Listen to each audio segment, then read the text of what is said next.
It's the end of the year, a time when we reflect on what's happened and think forward to what the new year may bring. For many people, these are the days that we put together our New Year's resolutions. What are we going to do differently next year to get us closer to who we want to be? Whether it's healthier or more adventurous or even less adventurous, tackling more work or relaxing a bit, we see the new year as an opportunity to head into that new direction. We also know most of our New Year resolutions will be broken within the first month or first quarter as life pushes us back into the track we are used to. Those resolutions that stick are the ones which become habits, automatic behaviors we can do without even thinking about it. Maybe some of those New Year resolutions are even to break bad habits, and we all know how hard that can be too. When you're thinking about your new you in the new year, breaking bad habits and forming good ones is one of the most powerful techniques for accomplishing goals, whether big or small. They can even apply to your whole team as well, helping organizations become better in the new year. In episode 10 of EB Spoke, Building a New You, the conversation turns to how habits are the foundation of getting to your goals.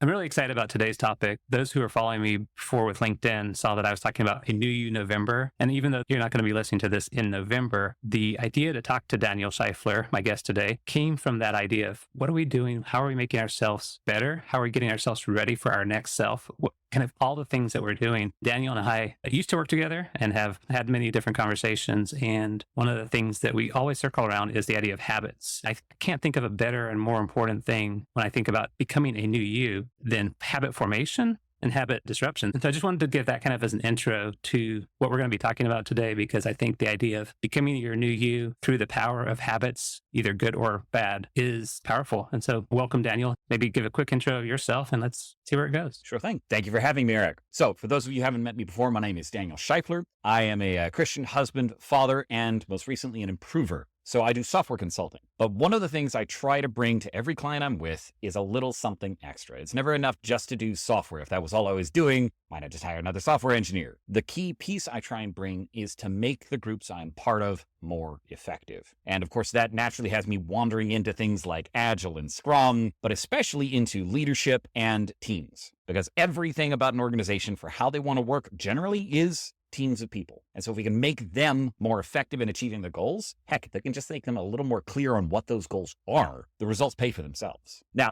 one thing, since we're talking on habits, I figured let's start with talking about what do we mean by a habit. Now, for my part, I've always been using it as, hey, every time I feel bad, my immediate go-to reaction is to grab the warm blanket and kind of retract for a while, right? Like my habit when I'm not feeling emotionally great is to retreat. I'm an introvert, so some of that is my energy restoration, but I also want to go somewhere safe. And a habit is that repeated pattern of behaviors that you land on based upon a common emotional cue. I'm feeling bad, so the thing I do is I retreat from the world and I want to go just hang out with my family. I don't want to be around others. But that's maybe a bad habit. Maybe it's a good habit. The real difference is, are you getting the long-term results you want? Very often, the delineation, the dividing line between the good and the bad is the ones that get you a short-term good, but a long-term bad are the bad habits. And the good habits are the ones that aren't as satisfying short-term, but produce the long-term ones that you want. Good habit is the getting up every day at 6 a.m. and reading my Bible. That long-term should have the habit I want, but I don't love being awake that early. Yeah, I'm with you on that. And I'm going to jump in there because that's a habit that I have been working on as well. And the getting up early part, specifically because I needed to make some lifestyle changes as I age. Apparently we have to exercise more and all these things. And I was on a call with somebody and I'm like, I just don't have time in the day. And she was like, well, I get up at 5:30 every day and I always have time to exercise. And I'm like, that's awesome. I'm not there yet, but I am still getting closer to that, right? In the sense of how do you form a habit to make time for things that matter, which sometimes requires getting up earlier than you'd like to. Yep. And by the way, what you just said there, right? Make time for the stuff that matters. That's the key. It kind of has to start with the decision. Where do you want to go? Now, my go-to reference for this is James Clear in Atomic Habits. And he describes that necessary sequence, that the way you make a habit stick, it has to do with that, right? Where do you want to go? Is it, well, I want to lose 20 pounds. Okay, that's nice, but that's just a numerical goal. Sure, you can get there, you check the box, yay. But if you can kind of tell from the sound of my voice, there's no motivation behind that. Exactly. Rather, what he encourages is a different way of thinking about habits. It's not, I'm going to do this as a program to get where I want to go, though it is one of those. Instead, think about it as casting a vote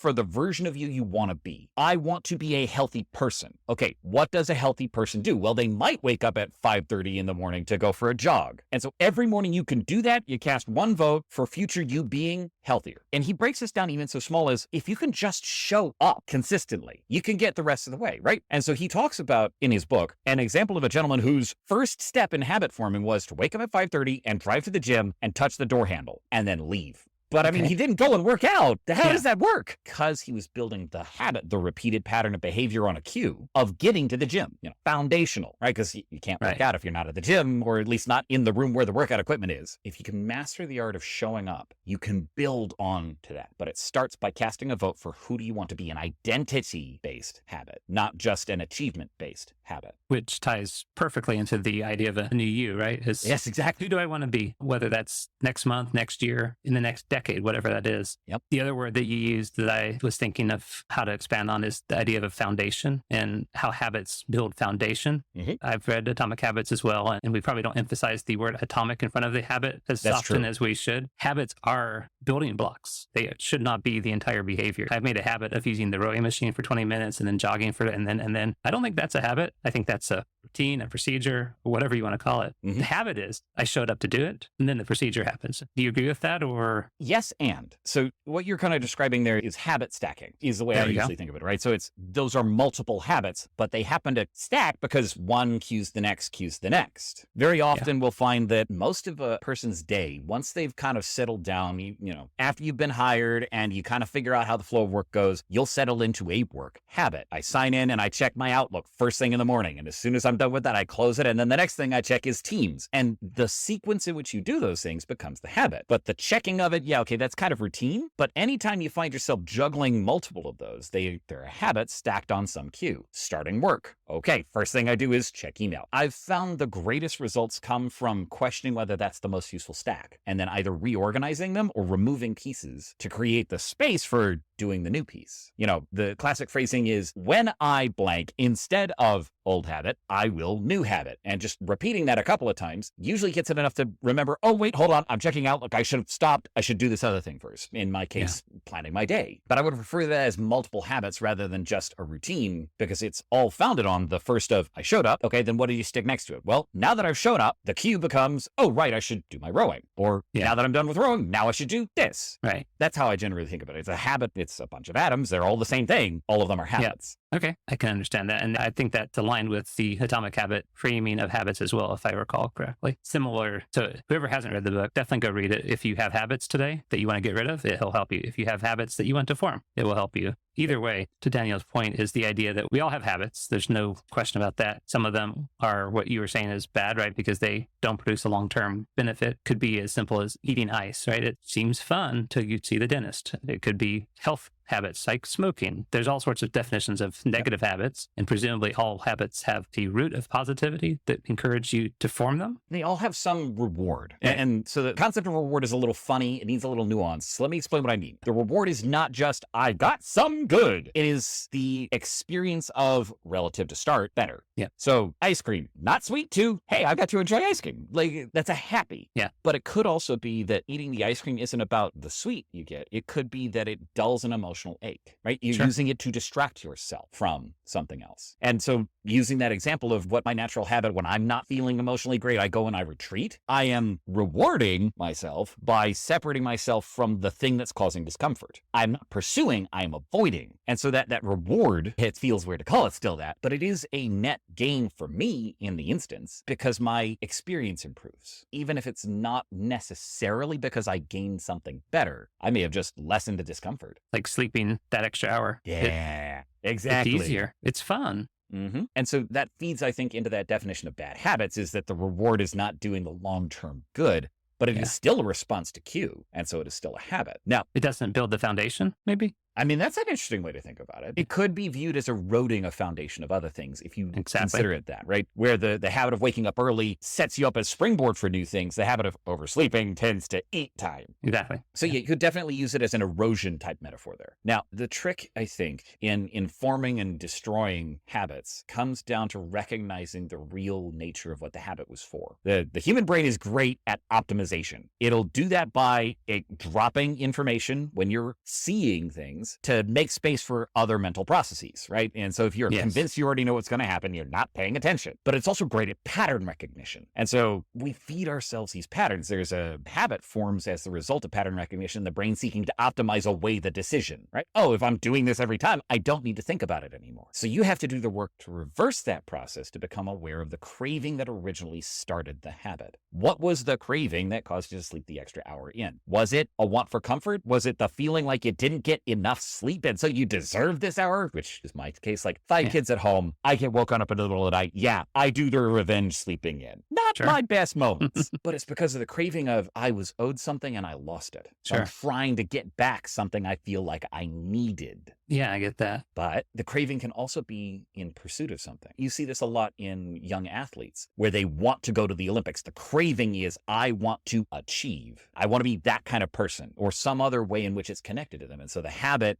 I want to achieve this, becomes these new things, right? The cue of when I see the dumbbells, I'm going to go do 5 lifts, or every time I pass through a door, I'm going to do 5 push-ups, or something is all hooked to that craving of what they wanted. But you have to go backwards from your reward to figure out what that craving was. Because the visible element of the habit is the response. What did you do? Maybe it's the cue, because sometimes you can say, every time this happens, this is my response. The invisible part is the craving, the thing going on inside your head or your heart that's driving you in that direction. And so if you can tease apart how the reward was related to your craving, you can create better habits. So for my part, if my natural response when I get overwhelmed and exhausted is to retreat, well, what was the craving? It was to gain space enough for myself to figure out what I was feeling. Oh, sure. So maybe a better response is journaling, because that has the actually figuring out what I'm feeling, where the retreating and going in someplace quiet or vegging out in front of video games is the normal form it took, doesn't actually get me the understanding of my feelings. The craving was space so I could think myself. Then I probably ought to go actually do that. And so you can kind of unravel a bad habit to figure out what its intent is, so you can plug in a better response to create a good one. And I think there's something that coming out of what you're talking about too, where cravings and a lot of those emotional, and maybe even lower than emotional, right? Because cravings could be hunger, it could be some basic things. Yeah. Those tend to influence us in not using maybe the logical part of our brain, right? So to your point, journaling is better than video games, perhaps, for long-term goals. Maybe within a day, either could be great and solve the problem. And I'm thinking too, that when you're waking up and you say, hey, I probably should sleep another hour, that sleeping brain also doesn't make the best decisions. Not at all. So as we're thinking about those motivators, those drivers, they're coming from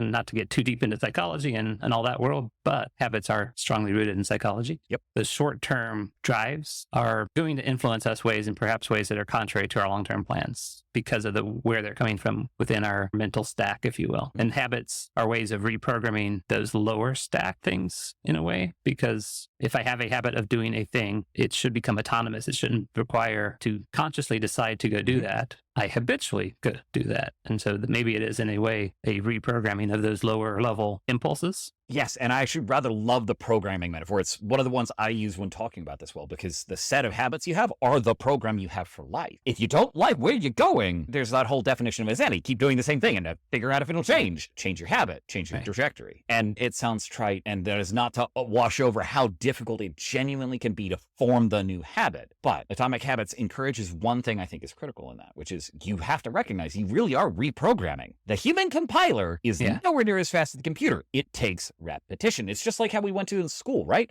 How did they know if you got it? Well, they repeated a lesson for a week and then they built on it. In the same way, for the habits, start microscopic, start foundational, and don't regret the days of small beginnings. Eventually, you can build yourself up into these more grand scheme things. But yeah, it really does start so simple as just show up to the gym. Yeah. You don't have to do anything more than I showed up. Good. Go home. You've to declare victory for today. And by building those small incremental victories, you can eventually turn the ratchet a full rotation and then reset. Okay, now go do 5 push-ups. Ratchet. Yeah. And if you're willing to put in the work, you can create durable, successful, long-term habits out of what may be a very genuinely difficult situation. And this applies not just to the individual. This actually scales all the way to full-blown organizations. The problem is a matter of scale. And it's a put in the work, to get the long-term result. Because if you can't see where you're going and it's not worth the work in the interim, of course you're not going to get in. So I have an interesting way, because I think we definitely want to talk about how not only can I find my new self through habits and how it absolutely has a personal impact, but how does that scale up to an organization? How does it scale up to a team? To kick that off, I actually use a daily planner now that defines what it calls morning ritual for work, morning ritual for personal. They should be in the opposite order. Obviously, you should do your personal, then your work. And then it has end of day rituals for closing out your work and closing out your day. And going back to what you were talking about before, your morning work ritual might be to check email, to check your calendar, and then to close Outlook so that you don't get distracted by email until another time. Whatever it is, you create that. And it uses the word ritual because there's a strong overlap between the idea of habit stacking and ritual in terms of underlying definitions. What I think is fascinating, though, and I am sure not by accident, is the idea that Scrum and other team-based organizations also use the term ritual to describe their routine activities that, when done right, become habits. And so you mentioned Scrum in your intro. And so the idea here is Scrum is a mechanism for managing project. What I wanted to highlight about that, though, is if I have rituals that I follow each day to become a better me, and we can apply that ritual concept to a team, is that an entry point to taking habits and scaling them? Absolutely. So we'll have to talk about Scrum, but in this case, for the audience, we're not trying to sell you on Scrum. I'm using it as an example. And so for those of you who are already aware, this will build on that. For those of you who don't, I'll do my best to bring in other examples to provide the same kind of liminal bridge. But talking about rituals, some of the most common ones are like a daily stand-up, right? Hey, 15 minutes, everyone come in together and talk about what are you going to do today? Form a tiny plan of how we're going to hit the big plan of the sprint, the incremental step we're going to take towards delivering this product. That itself is a habit. It just so happens that it's most of the time imposed on the team because the team never agreed to do it except by the fact that their boss told them they had to. And the way the team engages with daily Scrum in and of itself helps or hinders the team in achieving the value that habit was supposed to have. In fact, almost all of the forms of organization come out of somebody else's conception of what makes a good working model, which is the good repeated behaviors to have, which is the good habits for an organization to have. Point blank, all models are wrong, but some of them are useful. The real problem is that, especially as we have grown to, say, knowledge work, the participants have to be aware of the experiment. They have to be involved. Otherwise, it can't work.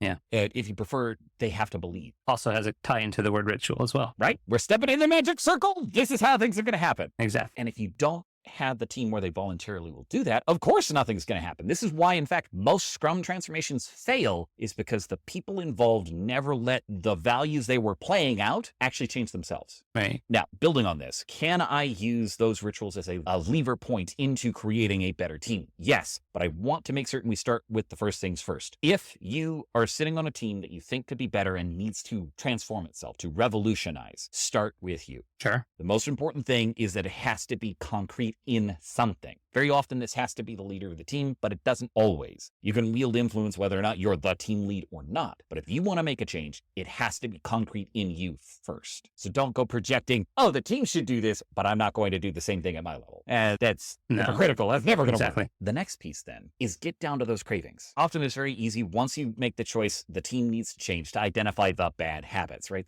Those are the responses we say, that's not really achieving what we want. But getting everyone motivated to change those requires they see the same thing, which again is like the individual digging into their own habits and figuring out what was the craving and the cue that started this whole thing. Yeah. A group exploration of the craving is hard. It takes more time. Not everyone's as comfortable digging into it. Right. It may not even be an individual, well, it by definition is not an individual craving, but it may not even reflect back into an individual craving. Maybe. I've found the more I dig into it, it almost always does lead to an individual, and most of the time it points upwards. Let me give an example. So I was on a team where we actually went through, and I'll admit to having pushed this one. I was trying to find a way to use atomic habits to help the team think about our work patterns. And so we went and explored good and bad habits as part of a retrospective. Every 2 weeks, Agile teams are encouraged to take a minute to step back from doing the work and think about how they did the work, to work on the how. Sort of like metacognition, but in this case, meta process. Right. And so I pushed them like, hey guys, what are some of our good habits? And what are some of our bad habits? And as we explored this, we found that the team had an outsized response anytime that one of our users had a problem, the team would jump on it, because the thing we wanted most, since we were developing internal libraries for other teams to consume, was to make certain that adoption went well. Okay, good craving to have. Adoption should go well. Our products are only successful if people use them. Checks out. So the cue was, hey, I've got a problem using X. The response was, the guy on our team who wrote X would go respond because they were fastest. And over time, this developed into a habit where the only person who provided support was not the team, but was an individual. As we started teasing this apart, we went backwards up the stack. Why did it end up where we were siloed in our support? Well, it was because that was fastest, okay? Why did fastest matter? Oh, well, as we bubble this back upwards, the team lead was keenly interested in adoption rate, and he believed fast yielded better adoption because he'd been in experiences where a long wait time, like months before he got a response to something, killed the adoption of a new technology. So he was highly interested in on the dot. But that craving was an individual's craving, an individual's interpretation of what was good for the department. Now, I'm not arguing whether he was right or wrong, but it was an individual's craving with sufficient influence that turned an entire team. In the same way, I would expect, while it is not necessarily like the individual is just going to go and drive all of this, it may be an individual's craving, especially in a position of influence, that drives how the team responds in the whole. Now, sometimes it's a vaguely felt feeling across multiple individuals. Again, the key is that it is a craving felt that has sufficient influence with enough of the team to turn them. So it might be the whole team feels the craving. Cool. But I like not to lose sight of the fact that teams are composed of individuals, and their habits are realistically still individual choices. Just put in the context of other people's expectations may be the cue or maybe the craving they're trying to address. Yep, I am following all of that. And kind of funny, if we think back to the beginning of our conversation, re-emphasizing the word atomic and atomic habits, atoms are building blocks, habits are stackable, people are individuals, people are part of a team. We have a complicated stack of people with stacked habits, stacked motivations, stacks cravings. On stacks on stacks. Exactly. So that foundation really matters, but also we may be building something up on that is far more complicated than we realize, especially when you have the external drivers, when you have the internal drivers, and then everybody's bringing their own habit stack to the conversation. Yep. And then just to add to that mix, right, you've got juniors and seniors inside of a contribution area,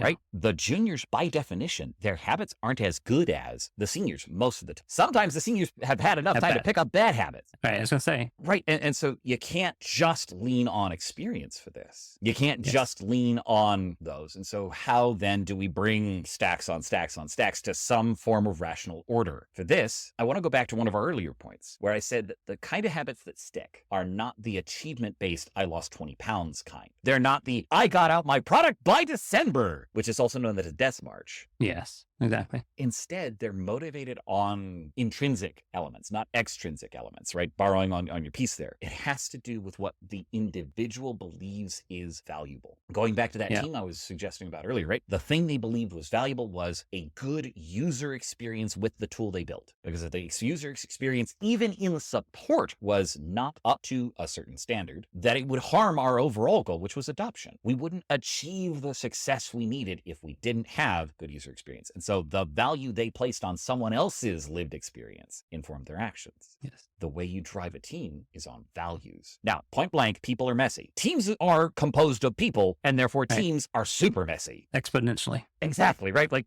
we're dealing with fractals at this point, but it's all the same stuff. Yeah. So going back to that, if you can lead yourself first, you can generally manage the rest of this. It's just, a 10x complication factor.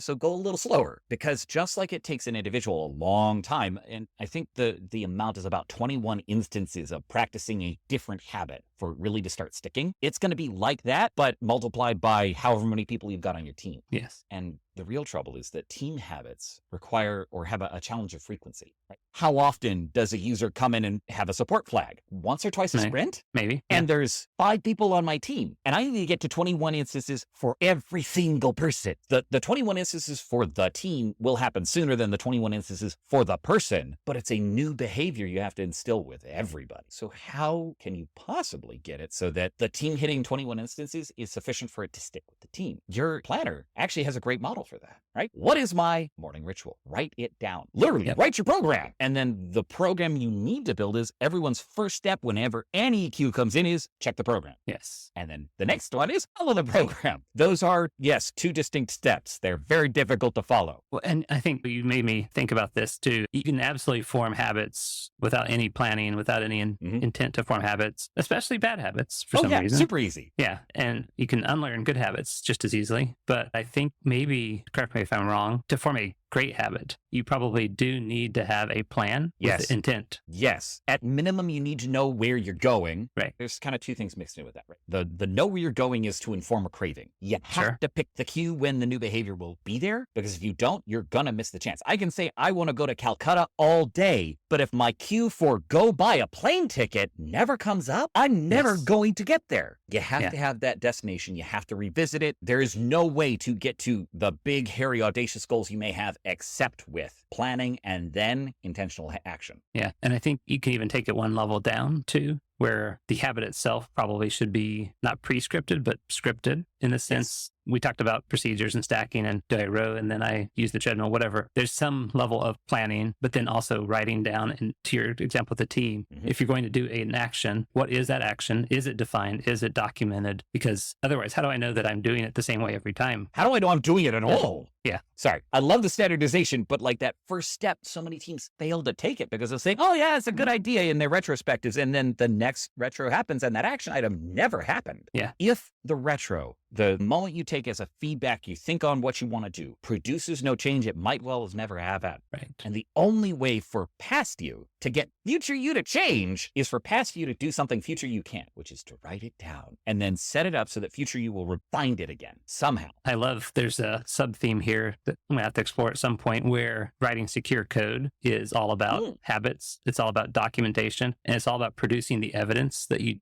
did the thing, because later when the auditor comes around and says, show me that you did it the right way. Oh, I have to do that too. I just thought I could do it the right way. Yeah, but no, you have to prove it. Yeah. And so what you're describing literally is the checklist for secure software development. That's neat. Define it, document it, repeat it, improve it. Right. So, by the way, what you just described, define, document, repeat, improve. Yeah. That fundamentally is the basis for all forms of self-improvement, be it software in Agile, right? Like that was the whole thing they were talking about, but it applies at the personal level and it will also apply at your team level. Scrum has an artifact called a working agreement that I think suits this case very, very well. Oh, hey, the next time customer support ticket comes in, our SLA says this. How are we going to handle it? Are we going to have everyone drop their ticket and jump on it? Does that produce the best results? Or is it better to have us just the junior or just the guy who knows the code? What will the team do? That situation ought to be caught in the working agreement. And the working agreement is supposed to be reviewed once a quarter-ish. Should be really easy for the team then to go back and check, did we actually do that? Do we have an instance where we can say we did it? And this little incremental piece to have the retro on the wider scale becomes incredibly important, because the retro is supposed to be not only about how we did the work, how I wrote the code, but how I went about that process. Exactly. And so 100% on board, yes,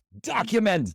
Yeah. In this particular case, especially share them, because if you can't look back and say, yes, I made that change I thought I needed, right, you won't be able to see where you were going. And critically, one of the most discouraging things that can happen with a habit, individual or team or otherwise, is I forgot and I'm still where I was. Exactly. All of the anger, all of the black that led me to the place where I was, where I decided I needed to change, I just sat in it and stayed there. Oh, very few more humbling moments than to realize you screwed yourself up. Right. You bring up a good point, because we talked a lot about the habits and forming good ones, and maybe do I sleep in or do I not, which is a conscious decision, right? I mean, maybe. It depends on how awake you are. Exactly. At least it's a decision, unlike forgetting. Forgetting is actually not a decision. It is a lack of action, because the opportunity to decide doesn't even get presented mentally. And so you're not deciding not to do something. And I'm going to pick on myself here because we're recording this in late November, and it was intended to tie into a November theme. And so Daniel and I talked about scheduling this earlier in the month. I forgot to schedule it because I don't have a habit of scheduling podcast recordings every day. I don't have a habit around that. I don't have a documented procedure that I can hold myself accountable to. All the things that we've talked about are missing from my making sure that I got Daniel scheduled earlier in the month so that this would be a November release. I'll offer an interpretation that I found was really helpful for me, because talking about a non-action like it was an action, I came to